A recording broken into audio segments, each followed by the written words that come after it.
Fait que, on va sans plus tarder commencer. Je vais juste faire une courte prière pour ensuite te donner la parole. Carl. C'est bon? Ouais. Ok. Fait que courbons la tête et prions. Éternel, notre Dieu, notre Père, nous te remercions pour ce moment que tu nous donnes, Seigneur, pour pouvoir étudier ta parole, pour pouvoir en apprendre plus, Seigneur, sur les séductions de l'ennemi, afin justement de ne pas nous laisser séduire. Tu nous as toi-même dit à plusieurs reprises de prendre garde, de ne pas nous laisser séduire en ces temps de la fin. Et je te prie, Seigneur, que tu puisses remplir de ton esprit ton serviteur, afin qu'il puisse transmettre ta parole, Seigneur, droitement et en toute vérité, en esprit et en vérité, Seigneur. Merci de nous écouter, merci de répondre à cette prière au nom de Jésus-Christ, mon Fils. Amen. Amen. Merci beaucoup, Ludovic. Bonsoir à tout le monde. On va continuer la série ici. On est dans la deuxième partie. Donc, si vous n'avez pas eu la chance d'écouter la première partie, je suggère de faire ça parce que ça va aider pour mieux comprendre ce qu'on va couvrir aujourd'hui. Donc, sans tarder, on va commencer. Donc, on a vu la déception avec les Juifs, comment ils ont choisi Jésus, Barabbas au lieu de Jésus qui s'appelle le Christ, parce que eux, ils regardaient aux choses terrestres au lieu que de se concentrer sur les choses célestes. Donc, on va avoir une autre déception, c'est relié, mais un peu différent de ce qu'on avait vu la première fois. Dans 1 Samuel, chapitre 8, versets 3 à 5, les fils de Samuel ne marchèrent point sur cette race. Ils se livraient à la cupidité, recevaient des présents et violaient la justice. Tous les anciens d'Israël s'assemblèrent et vinrent auprès de Samuel à Rama, juger comme ils lui dirent, « Voici, tu es vieux et tes fils ne marchent point sur cette race. Maintenant, établis sur nous un roi pour nous juger, comme il y en a chez toutes les nations. » Donc, on voit que les fils de Samuel ne marchaient point sur cette race et à cause de ça, les Juifs, ils ont décidé de suivre les autres nations pensant que ça allait leur donner une justice.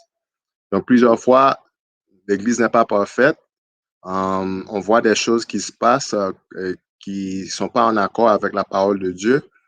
Mais au lieu de se tourner vers Dieu pour trouver une solution, on se tourne vers le monde et on pense que ça va aider. Et malheureusement, on sait que ce qui s'est passé avec la nation d'Israël, où ils ont choisi un roi et depuis lors, ça a vraiment causé que Israël n'a pas pu suivre les commandements de Dieu à cause de différents rois qu'ils avaient au cours des années, surtout pendant l'Ancien Testament, commençant avec Saül. En s'unissant au monde et en participant à son esprit, elles en viendront à envisager les choses à peu près sous le même angle. Aussi, devant le danger, seront-elles toutes disposées à choisir le chemin le plus facile. Donc, il y a un danger quand on essaie de s'unir avec le monde. On va à la fin choisir le chemin le plus facile, qui n'est pas toujours le bon chemin. Donc, on va essayer d'écouter une vidéo. Je ne sais pas, faites-moi savoir si vous pouvez entendre.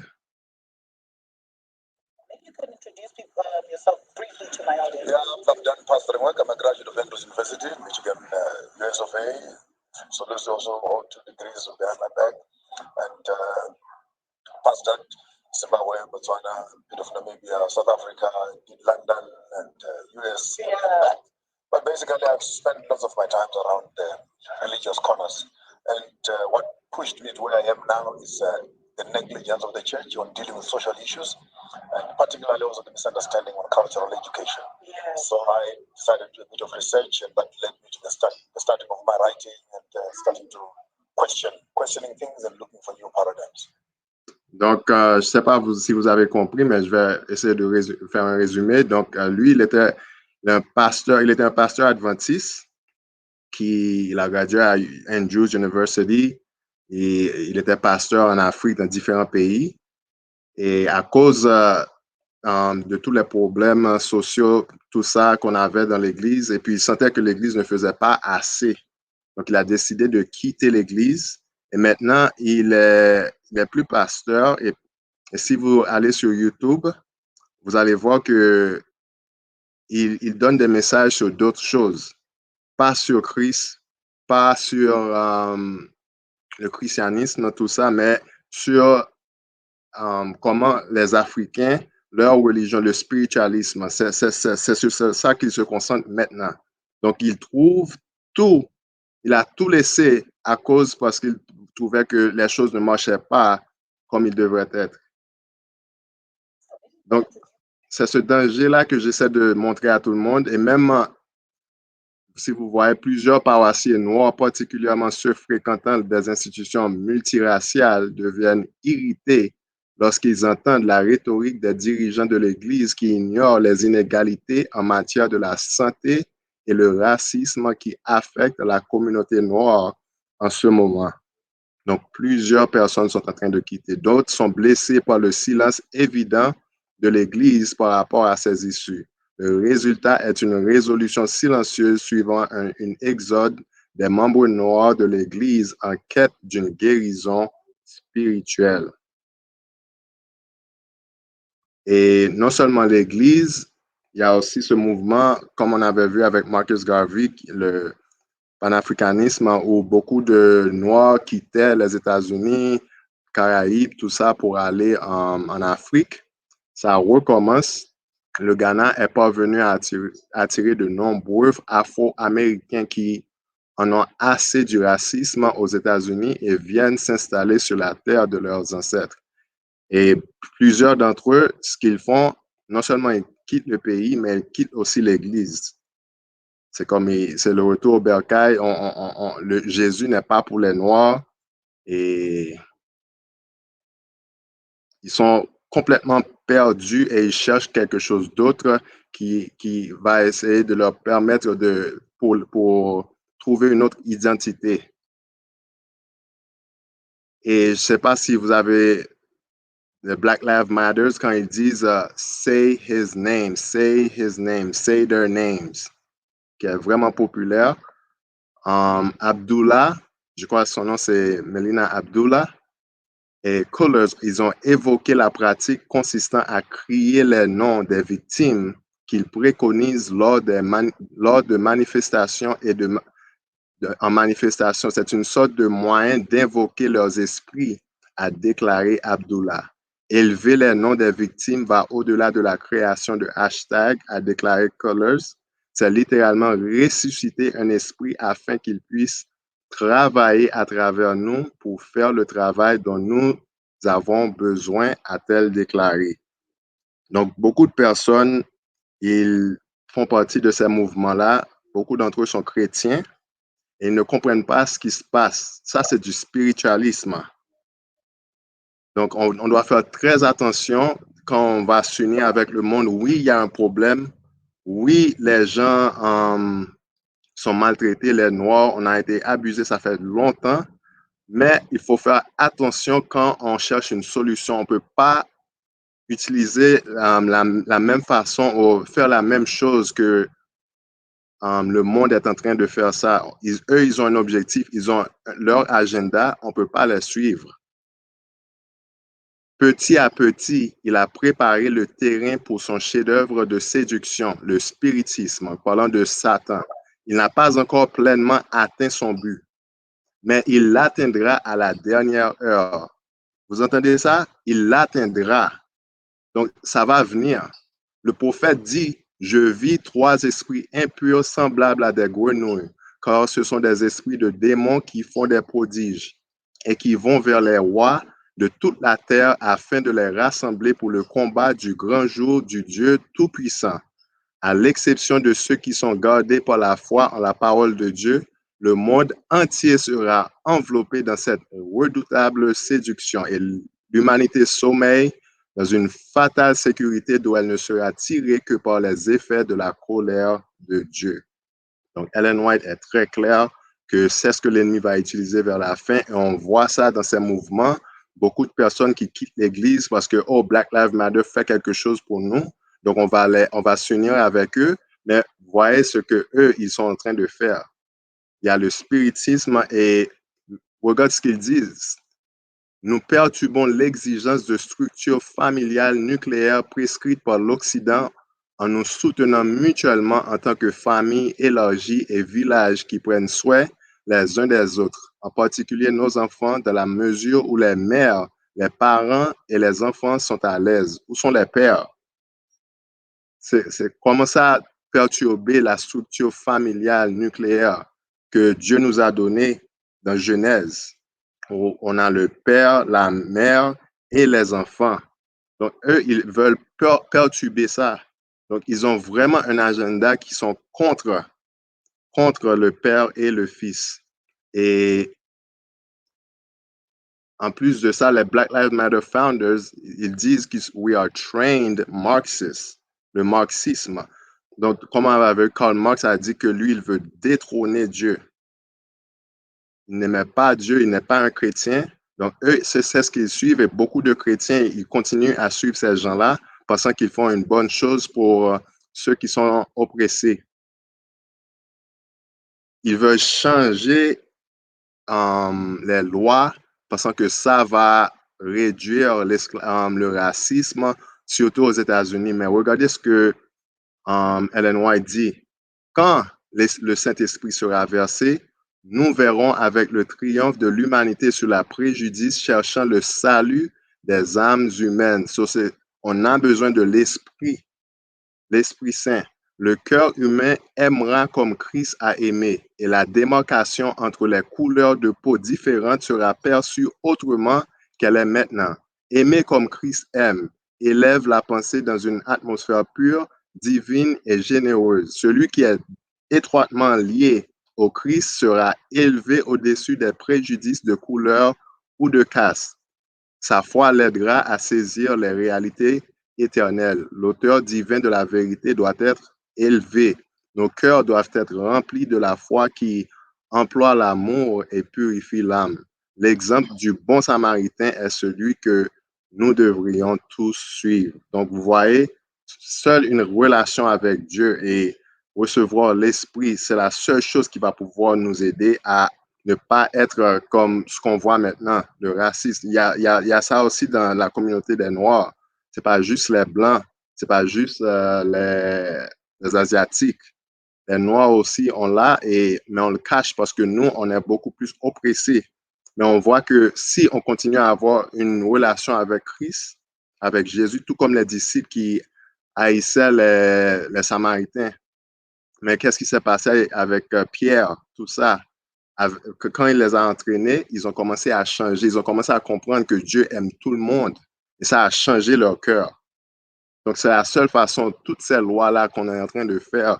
Et maintenant, qu'est-ce qu'on voit? On voit qu'il y a réformé la police ou réduire son budget.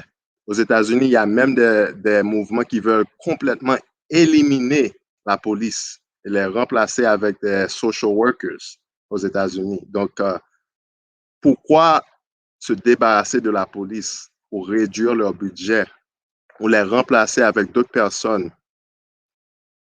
Dans la Bible, dans Nombre chapitre 15, versets 38 à 40, je vais lire, parle aux enfants d'Israël et dis-leur qu'ils se fassent de génération en génération une frange au bord de leurs vêtements et qu'ils mettent un cordon bleu sur cette frange du bord de leurs vêtements. Quand vous aurez cette frange, vous la regarderez et vous vous souviendrez de tous les commandements de l'Éternel pour les mettre en pratique. Donc, quand on voit la couleur bleue, d'habitude, c'est relié, on voit les commandements de l'Éternel. Et vous ne vivrez pas les désirs de vos cœurs et de vos yeux pour vous laisser entraîner à l'infidélité. Vous vous souviendrez ainsi de mes commandements, vous les mettrez en pratique et vous serez saints pour votre Dieu. Amen. Donc, on voit que c'est pour ça que la police de l'Amérique du Nord, Canada, même aux États-Unis, on voit que c'est toujours bleu qu'on voit. Dans Apocalypse, chapitre 17, on va lire verset 4.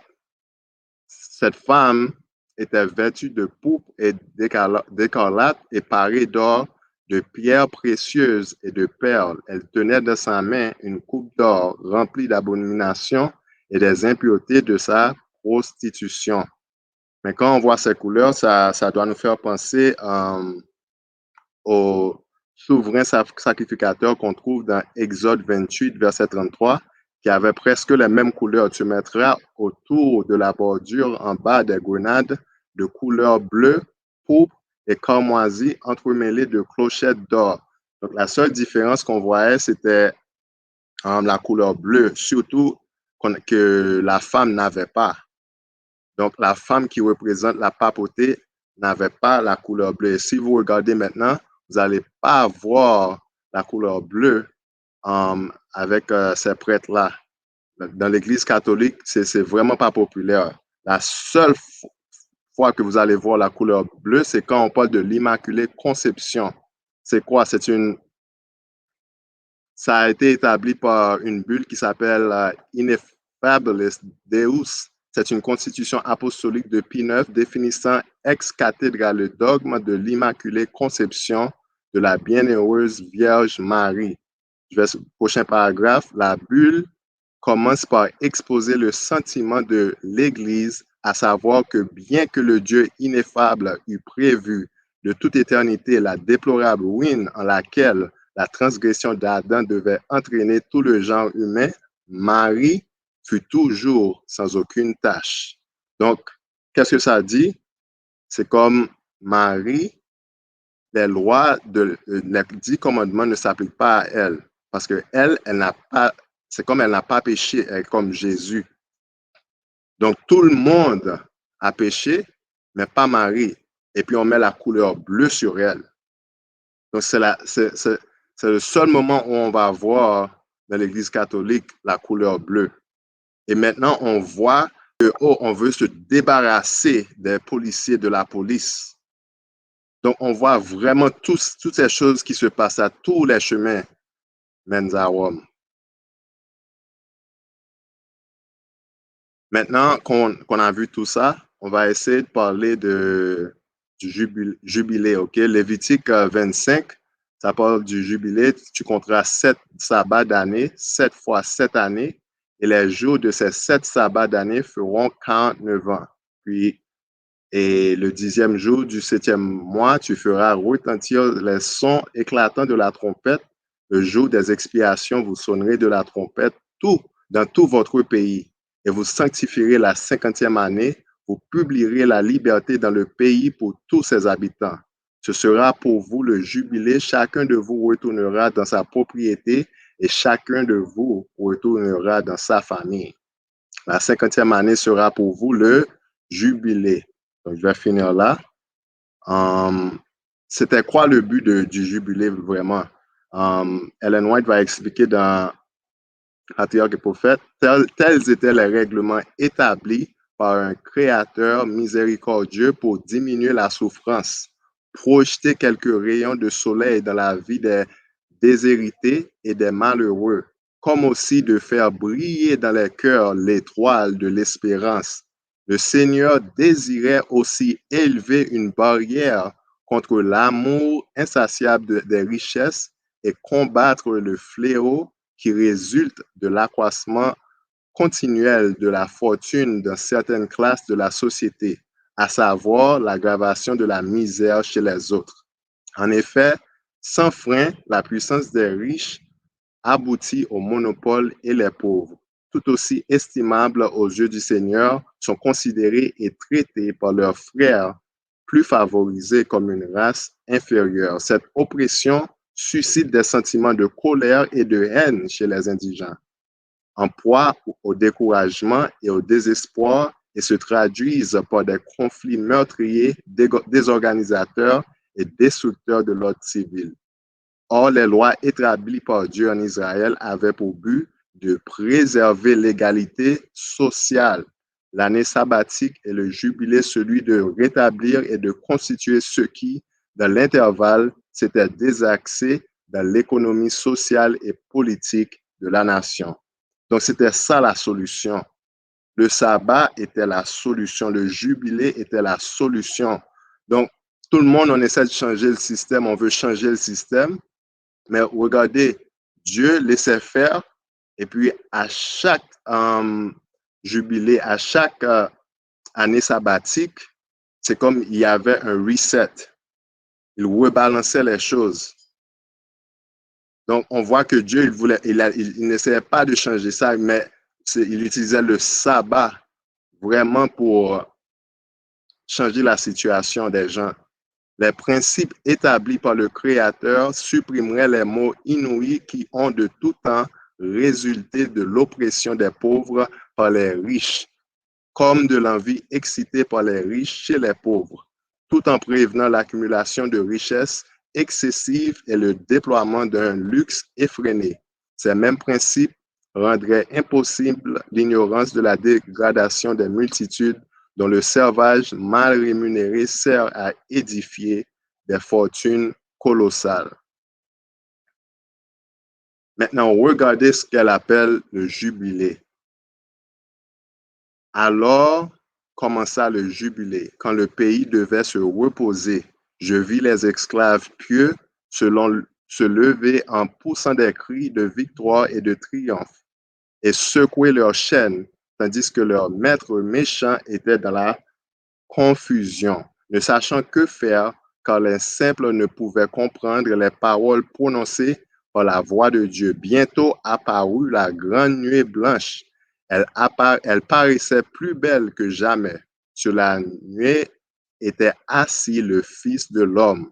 Tout d'abord, nous ne vîmes pas Jésus sur la nuée, mais à mesure qu'elle s'approchait, nous pouvions contempler sa personne adorable. Donc, tout ça pour dire, la seconde venue de Jésus-Christ, c'est ce qu'elle considère le jubilé.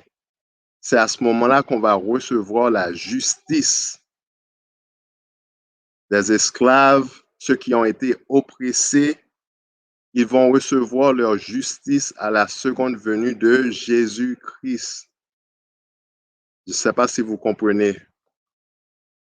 Et regardez, les pays qui ont observé le sabbat, la liberté de toutes les nations se trouve dans le sabbat. On sait qu'on passe 6000 ans sur la terre et puis en septième, ça va se faire avec Jésus au ciel. L'Éthiopie, qui avant observait le sabbat, ils n'avaient pas d'autres pays qui les oppressaient, ils n'avaient pas d'autres pays qui les persécutaient, qui les donnaient de problèmes comme les autres pays en Afrique. L'histoire des églises d'Éthiopie est caractéristique. Au sein des ténèbres du Moyen-Âge, perdus de vue par le monde, ces chrétiens de l'Afrique centrale avaient joui des siècles durant de la liberté de servir Dieu selon leur foi.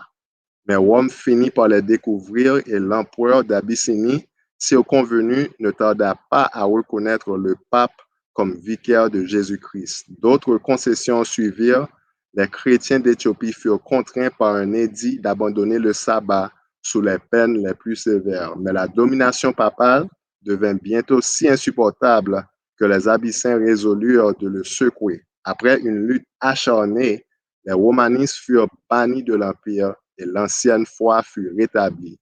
Dès qu'elles eurent retrouvé leur indépendance, les églises africaines retournèrent à l'observation du sabbat du 4e commandement. Heureuses d'avoir recouvré leur liberté, elles n'oublièrent jamais l'expérience qu'elles avaient faite de la fraude, du fanatisme et du despotisme de la puissance romaine. Et regardez ceci, par conséquent, si le jour du repos ou le sabbat avait toujours été sanctifié, il n'y aurait jamais eu sur la terre d'idolâtres ni d'athées. Donc, le sabbat est très important. Les adventistes du 7e jour, on a un message lourd, puissant qui peut changer le monde. Tous ces problèmes-là, c'est une opportunité pour nous pour montrer au monde, voici la solution. On ne peut pas s'unir avec le monde. Le monde a un agenda et nous, on a un autre agenda. On est en train de montrer que la venue du Christ, sa deuxième venue, ça va changer, ça va tout changer. Ça va être le jubilé comme ça se faisait avant dans l'Ancien Testament. Maintenant, retournons dans Lévitique 25. Regardez ce qu'a dit. Le 10e jour du 7e mois, tu feras retentir les sons éclatants de la trompette. Le jour des expiations, vous sonnerez de la trompette dans tout votre pays. Donc, on voit que quand est-ce que le jubilé commençait? C'était le jour des expiations. Et qu'est-ce que Jésus est en train de faire maintenant? On vit maintenant dans le jour des expiations et Jésus est dans le lieu très saint. Il est en train de travailler pour nous notre justice. L'église de Laodicée veut dire peuple jugé. Donc, on a la justice terrestre et la justice céleste, la justice sociale et la justice de Dieu qu'il est en train de travailler pour nous maintenant, pour nous donner à la fin, quand il va retourner. La bonté et la fidélité se rencontrent, la justice et la paix s'embrassent. Psaume 85, verset 10. C'est pour ça qu'on en parle tant maintenant. L'ennemi doit trouver une façon pour qu'on arrête de regarder vers le ciel. Toutes ces choses-là qui se passent, ce sont des distractions pour nous. On doit être très concentré sur le message. Et quand le souverain sacrificateur, pour aller dans le lieu très saint, il fallait un sacrifice. Et qui représente Jésus, on a dans Jean 11, verset 50, vous ne réfléchissez pas qu'il est dans votre intérêt qu'un seul homme meure pour le peuple et que la nation entière ne périsse pas. Donc, pour qu'on reçoive notre justice, on doit accepter le sacrifice de Jésus. Et on voit que c'est la même chose que les pharisiens ont fait. Ils ont sacrifié Jésus pour pensant qu'eux, ils allaient recevoir leur propre justice. Et c'est intéressant que maintenant, on compare même la mort de George Floyd avec celle de Jésus. Regardez ici, on dit que comme Jésus avait parlé à Jean de sa mère, Mama, woman, behold your son, George Floyd avait fait la même chose. Il a dit qu'il pouvait, je pense qu'il avait dit quelque chose, il parlait à sa mère et sur le point que même un juge a demandé qu'on arrête de comparer George Floyd, sa mort, à celle de Jésus, à sa crucifixion. Donc, on voit vraiment qu'il y a un agenda, il y a quelque chose qui se passe. Toutes ces choses-là, oui, je ne dis pas que ce qui s'est passé, c'était vraiment pas nécessaire, mais on voit qu'il y a quelque chose de plus qui se passe. No justice, no peace. On entend ça souvent, surtout avec les Black Lives Matter. No justice, no peace. Pas de justice, pas de paix. Mais regardez ce que la Bible dit. La Bible, quand on voit les 10 commandements, on a les 3 premiers qui, c'est l'image de Dieu, comment on doit adorer Dieu. Et puis, on a les 6 autres qui parlent de comment on doit être à propos de son prochain. Donc, on ne peut pas avoir la liberté pour son prochain si on n'a pas une bonne image de qui Dieu est. Donc, c'est la même chose avec les pharisiens. Ils ne comprenaient pas qui Dieu était. C'est pour ça qu'ils l'ont rejeté quand Jésus est venu. Et puis, ils ne traitaient pas ses frères et sœurs correctement. Donc, qu'est-ce qu'ils abusaient? Tout le monde. C'est pour ça qu'on ne comprend pas l'image de Dieu, on va pas bien traiter ses frères et sœurs. So, la raison pour laquelle on n'a pas la paix, c'est parce qu'on ne comprend pas Dieu. On ne l'adore pas comme lui, il le veut. Les fausses idéologies, l'égoïsme, tout ça, ça nous empêche, les idoles, l'idole de la jalousie, toutes ces choses-là, quand on a ça, on ne peut pas avoir la liberté entre nous. il ne peut pas avoir de paix, il ne peut pas avoir de justice. Et c'est pour cette raison qu'on est dans cette situation, pas à cause du système, pas à cause des lois qui sont là, mais à cause du fait qu'on ne comprend pas c'est qui Dieu. Et comme Ludovic a dit, si vous avez des questions, vous pouvez les poser. La bête que je vis était semblable à un léopard. Un Éthiopien peut-il changer sa peau et un léopard ses taches? Donc, on va voir que on parle de tout ça, mais on ne parle pas de la papauté des Jésuites. Qu'est-ce qu'ils font eux-mêmes? Et on sait qu'eux, ils n'ont jamais changé, ils ne changent pas. Et c'est quoi leur plan? Les léopards, ils prennent leur temps pour chasser leur proie. Ils sont vraiment, vraiment patients. On voit, et plusieurs personnes disent que l'Église catholique ne croit pas, ils ne sont pas socialistes, tout ça, mais regardez, depuis longtemps, les jésuites, il faut changer le capitalisme. OK, il y a ce livre, lui, l'auteur est jésuite, et il s'appelle Jean-Yves Calves, La pensée de Karl Marx, Le silence de la doctrine sociale catholique, Combat pour la foi et la justice. Donc, ça fait longtemps que eux, ils sont en train de préparer ça. Président de l'Union des supérieurs généraux de 1965 à 1983, le père Arupe participe aux grandes assemblées de l'Église. Il œuvre activement pour la rénovation de la vie religieuse et aide les jésuites à percevoir leur mission comme un service de la foi qui implique un combat pour la justice. Et la théologie de la libération offre une réponse spécifique à toutes les communautés opprimées. Donc, on voit que l'Église catholique est vraiment travaille pour la justice de ceux qui sont oppressés.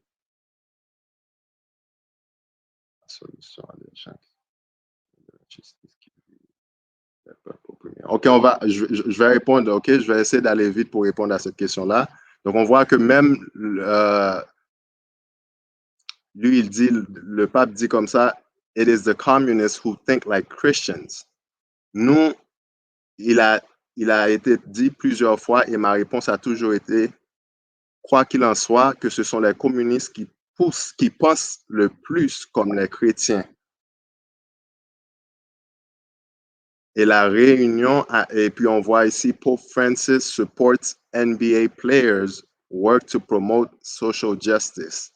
Donc, la réunion a eu lieu avant le lancement du livre du pape François intitulé Let Us Dream, où il déclare son support de la quête pour une justice raciale à la suite de la mort de George Floyd. So, ils sont vraiment impliqués dans ce qui se passe.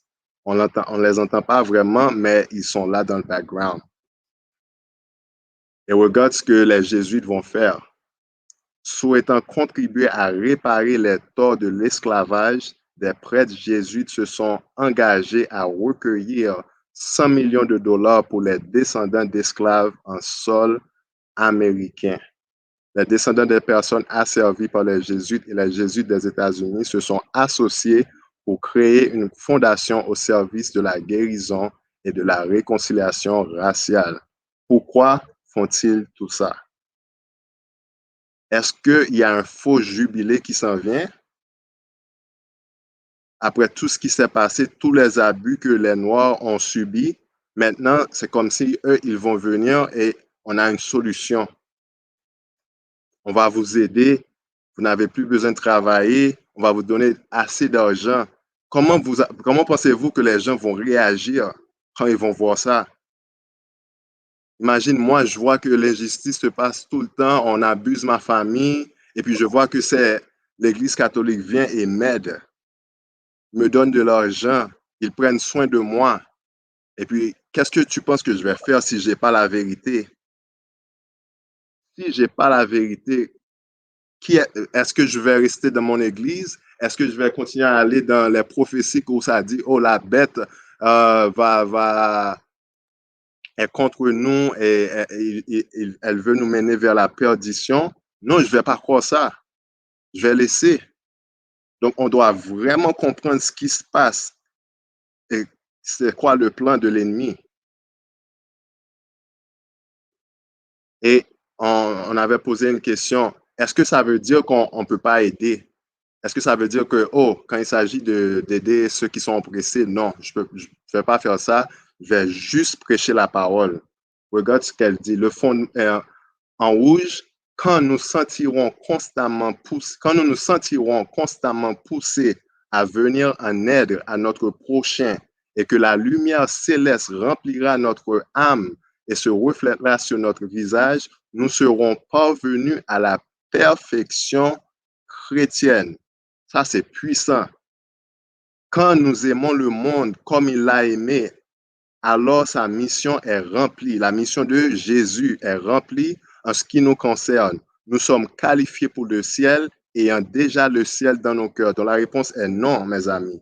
Non, mes frères et sœurs. On ne peut pas laisser les gens souffrir comme ça. On doit les aider. Au contraire, le fait qu'on veut les aider, ça montre que Dieu est avec nous. L'Esprit de Dieu est en nous. Parce qu'on doit aider. Mais comment va-t-on aider? Regardez ceci. Luc, l'auteur de l'évangile qui porte son nom, était un missionnaire médical. Il est appelé le médecin bien-aimé. L'apôtre Paul, ayant entendu parler de ses talents de médecin, voulut faire sa connaissance et il comprit que Dieu avait confié à cet homme une œuvre spéciale. Il en fit pendant un certain temps son compagnon dans ses voyages missionnaires. Puis il le laissa à Philippe en Macédoine où Luc exerça la médecine pendant plusieurs années tout en prêchant l'évangile. Il soignait les malades et demandait au Seigneur de les guérir. C'est ainsi qu'il commençait à prêcher la parole. Ses succès comme médecin lui donnaient de nombreuses occasions d'annoncer le Christ parmi les païens. La volonté de Dieu est que nous initions les premiers disciples dans leur méthode les premiers disciples dans leur méthode de travail. La guérison physique va de pair avec la proclamation de l'évangile. Elles ne doivent jamais être séparées. Donc, le travail missionnaire médical, c'est très, très important. On ne peut pas juste être ici à prêcher. On doit aussi aider les autres. Oui, c'est la solution à l'injustice sociale. Exactement, tu as compris. Tout comme Jim Esther Brent Jean qui a décidé de pardonner, ça c'est une forme de guérison aussi. Bien que oui, elle va aller en prison, la policière va aller en prison pour beaucoup d'années, condamnée à 10 ans de prison, mais le fait que le frère lui a pardonné, je suis sûr, ça lui a fait quelque chose. Dieu a voulu que ceux à qui il a confié des talents sous la forme de moyens, habilités et de cadeaux de grâce devaient être de bons régisseurs de sa bénévolence et non s'approprier égoïstement tous les avantages. Dieu n'estime pas l'homme par sa richesse, ses talents ou par son niveau d'éducation. Il valorise l'homme proportionnellement au fur et à mesure de sa transformation en bon régisseur de la miséricorde divine et de l'amour divin. Ceux qui s'approprient une mentalité égocentrique méprennent le caractère de Dieu. Le Seigneur a conçu que les cadeaux qu'il offre aux hommes devaient être utilisés pour s'occuper des gens moins fortunés et de ceux qui souffrent.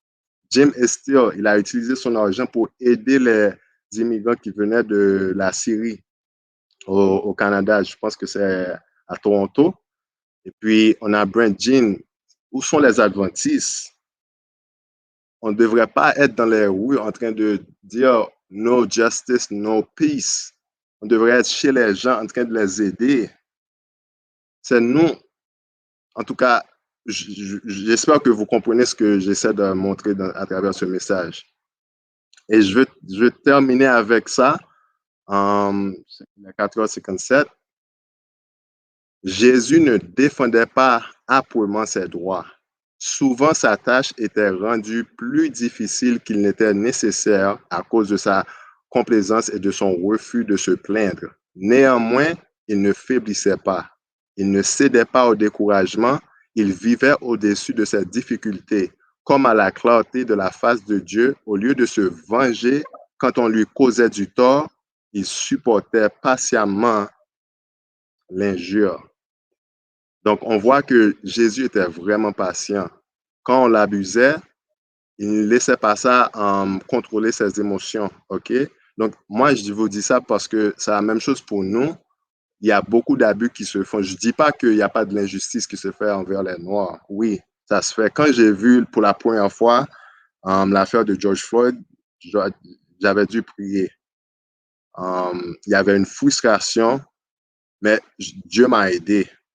Et c'est ce que je dis, quand on est oppressé, quand, par exemple, on a de la persécution, il faut aller vers Dieu.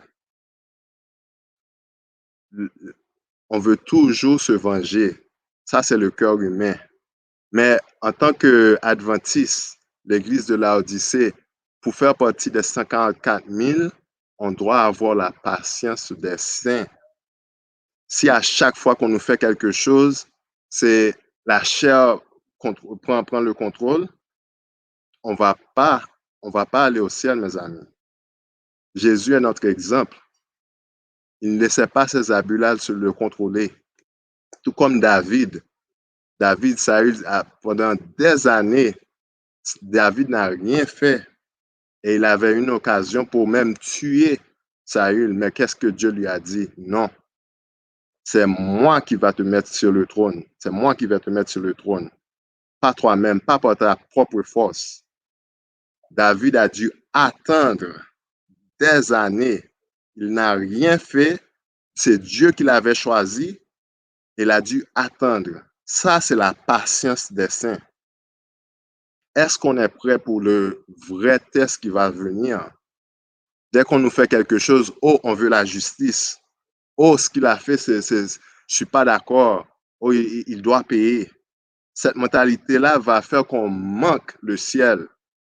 Et Dieu, maintenant, avec cette petit test, essaie de nous entraîner pour qu'on soit prêt pour le grand test qui va venir.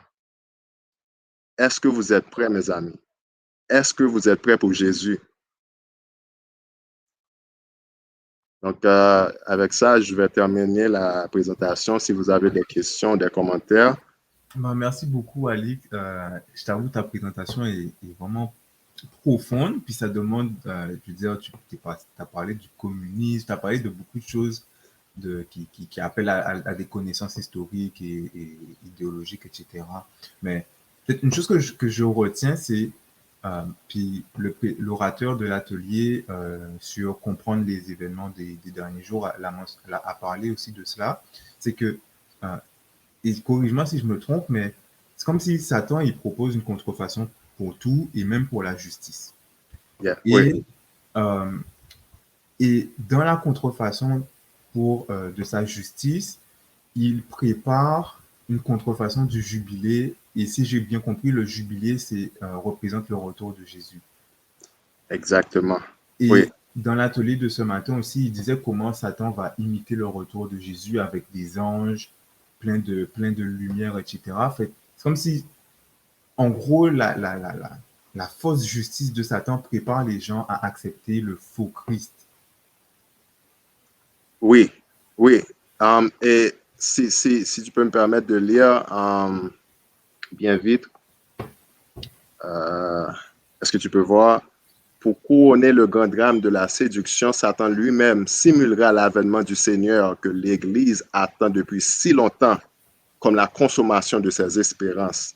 En diverses parties du monde, on verra apparaître un personnage majestueux, auréolé d'une gloire éclatante, qui rappellera la description du Fils de Dieu donnée dans l'Apocalypse. Donc, comme tu dis, Satan va imiter ça. Ok. Ça, wow, c'est dans la tragédie des siècles. Satan va tout imiter. Fait de voir comment Satan, justement, il cherche à proposer un faux jubilé. Oui. Puis, c'est comme s'il suscite la colère des gens pour les préparer à accepter sa solution, en fait. Exactement. Et c'est comme ça qu'on va recevoir la marque de la bête. Si on laisse la chair continuer, la colère, toutes ces choses-là, l'égoïsme, toutes ces choses continuer à contrôler nos pensées, nos actions, on va recevoir la marque de la bête, même si on va à l'église durant le sabbat, même si on connaît les prophéties. Il y a une question de Claudia je vais lire sa question, c'est quels sont tes conseils pratiques pour aider les gens, surtout de sang chaud, à maîtriser leur colère, pour apprendre à être patient? Bon, pour moi, moi, je dois dire que nos dévotions, c'est vraiment, vraiment important. Quand il y a des jours, si je me réveille et je ne fais pas ma dévotion, je suis quelqu'un de différent, OK? Euh, j'ai beaucoup plus de problèmes à me contrôler que si je me réveille le matin de très tôt pour passer du temps avec le Seigneur. Donc, pour moi, je dirais ça, c'est la première chose à faire. On ne peut pas jouer avec nos dévotions, on ne peut pas manquer nos dévotions le matin avec le Seigneur. Ça aide beaucoup. Quand tu décides de lire la parole de Dieu, c'est comme si tu dis, OK, Père, aujourd'hui, je veux que tu contrôles ma vie. Et il va t'envoyer l'Esprit Saint. Et l'Esprit Saint va t'aider durant la journée. Fais ça, ne fais pas ça. Ou même si tu ressens quelque chose, la Bible te dit qu'il va te donner le pouvoir pour te contrôler. C'est comme à l'intérieur, c'est chaud. Tu veux crier, tu veux frapper la personne, quel que soit ce que tu veux que tu sens que tu vas faire. Mais tu as maintenant, à cause de l'Esprit Saint, tu peux contrôler ça, tu peux te retenir. Donc, pour moi, je dirais la première chose vraiment, c'est nos dévotions. Et puis, continuer à permettre à l'esprit de nous guider peu à peu. Puis on va avoir avec le temps, ça ne va pas se faire automatiquement du jour au lendemain. Avec le temps, tu vas avoir, les gens vont commencer à dire, oh wow, tu n'agis plus comme avant. Qu'est-ce qui se passe? C'est comme ça qu'on va avoir le changement. Donc, pour moi, c'est ce que je dirais. Merci pour ta réponse. Hier, pasteur Stéphane Espoir a partagé une citation de l'Esprit de prophétie dans Conquérant Pacifique, qui parle de la transformation de l'apôtre Jean qui était colérique, puis qui est passé à l'apôtre de l'amour. Je l'ai partagé dans le chat. Puis en gros, comme tu disais, ce qui a fait toute la différence dans sa vie, c'est qu'il s'est juste, il a été absorbé par Jésus en fait, puis par son caractère, en communion avec lui. Tout comme Marie-Magdalène aussi, c'était la même chose. Jésus était quelque part et elle voulait être là. Jean, la même chose. Dès que Jésus était quelque part, tu es sur la croix, je vais te trouver sur la croix. Tu es dans cette fête-là, ok, je vais aller dans cette fête-là. C'est comme, tu as toujours la parole en tête. Tu médites sur la parole jour et nuit. C'est ce qui va t'empêcher de pécher. Amen, amen. Et ce que j'ai compris aussi, c'est que la solution justement à l'injustice sociale, ben, elle passe par le fait que chaque chrétien en soi doit être un missionnaire médical, pour reprendre le terme qui au final est très adventiste, mais qu'on retrouve dans la Bible. Ouais. Fait qu'on voit du moins. Moi, je me suis dit en fait l'importance du message de la santé, de la gestion de la vie chrétienne, de tous ces éléments-là, ou si nous, on les vit, ben, après, ben, on est en mesure de les partager avec les autres, en fait. Oui, oui. Et je pense qu'on a vraiment besoin de l'aide de Dieu. Amen. Je ne sais pas s'il y a d'autres questions. Est-ce qu'il y a d'autres questions avant de pouvoir faire une prière puis, pour clôturer la session d'aujourd'hui? Est-ce que, Carl, tes présentations pourront être envoyées aux participants qui le souhaitent? Oui, oui, pas de problème. Je peux envoyer en version PDF. OK. Ouais. OK, génial, merci beaucoup. Ah oui, Claudia avait posé une autre question aussi, mais je pense que tu l'avais adressée. C'était comment présenter Jésus et sa loi comme étant la solution à des gens qui sont frustrés et tannés de l'injustice que vivent les peuples opprimés. Bon. Pour moi, comment je peux répondre, c'est que c'est la justice. C'est quoi la justice pour toi? C'est comme beaucoup de personnes cherchent la justice maintenant. Ils veulent la justice maintenant, mais si on regarde de la Bible, tout le monde a dû attendre. David, Job, qui d'autre?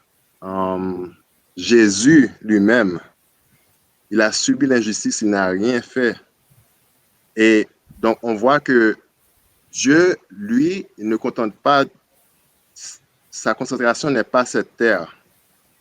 Joseph aussi, c'est pas cette terre. C'est comme Dieu n'a pas de plan pour la terre que de la détruire.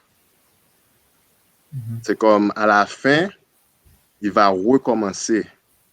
Donc, si toi, tu veux juste jouir de pendant que tu es sur la terre maintenant et tu ne penses pas au futur, à la venue de Jésus, donc, c'est pas tu ne pourras pas recevoir la justice que Dieu lui te promet. Tu dois voir au-delà de ça, comme si au-delà de ce qui se passe maintenant, et savoir que Dieu va te donner une justice, mais il faut voir les choses comme Dieu le voit. Donc, on doit passer du temps dans la Bible pour voir comment fait que David a pu attendre tout ce temps-là, même s'il était frustré, même si qu'on n'arrêtait pas de l'abuser, de persécuter tout ça, mais comment a-t-il pu attendre?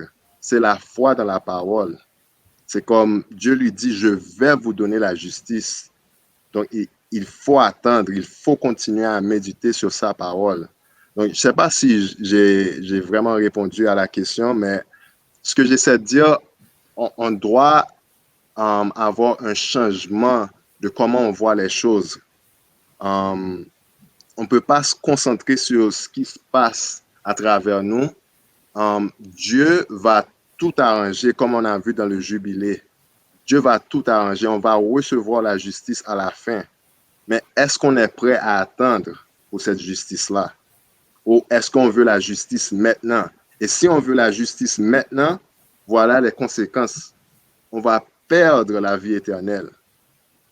Parce qu'on ne pourra pas bien discerner ce que Dieu est en train de planifier pour nous. Si on n'arrête pas de on a vu ce qui s'est passé aux disciples, quand Dieu n'arrêtait pas de leur dire, Jésus était comme, je vais mourir et je vais être ressuscité.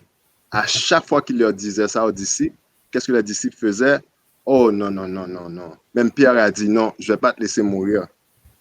Moi, je vais faire en sorte que ça ne t'arrive pas. Et qu'est-ce qui s'est passé? Le jour de leur grand test, ils ont échoué. Ils ont échoué parce que eux, ils voulaient leur justice maintenant.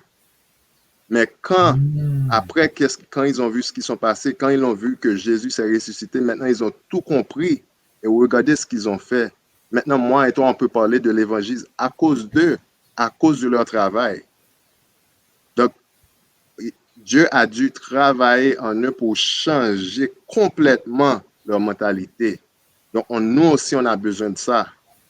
Et sauf la parole peut nous donner ce changement-là. Donc, j'espère que ça aide un peu, mais continuez à lire et continuez à prier. Dieu va nous guider peu à peu. Amen. Je ne sais pas si quelqu'un d'autre veut intervenir parmi les participants.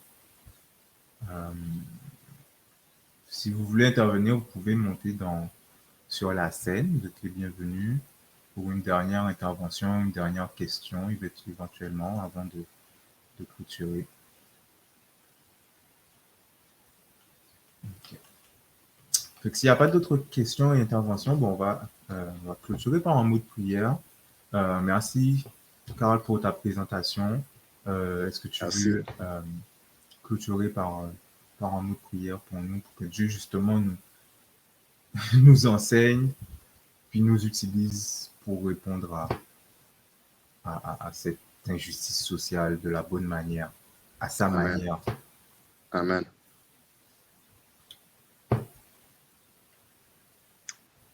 Père Céleste, nous te remercions pour ton amour, pour tes bienfaits, pour ta justice, Père, que tu nous promets si nous restons fidèles à toi.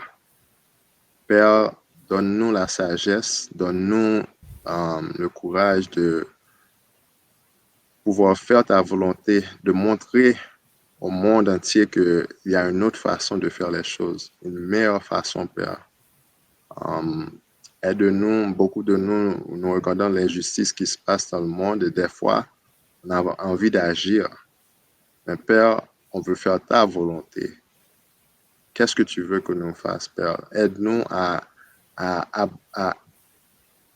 faire ta volonté, Père. Et je prie pour tout le monde ici qui pour eux, l'injustice, c'est un grand challenge. Aide-les, Père, à voir ta façon de faire et comment tu les aimes, même si ils pensent que tu les as oubliés, Père. Au nom de Jésus, nous te prions. Amen.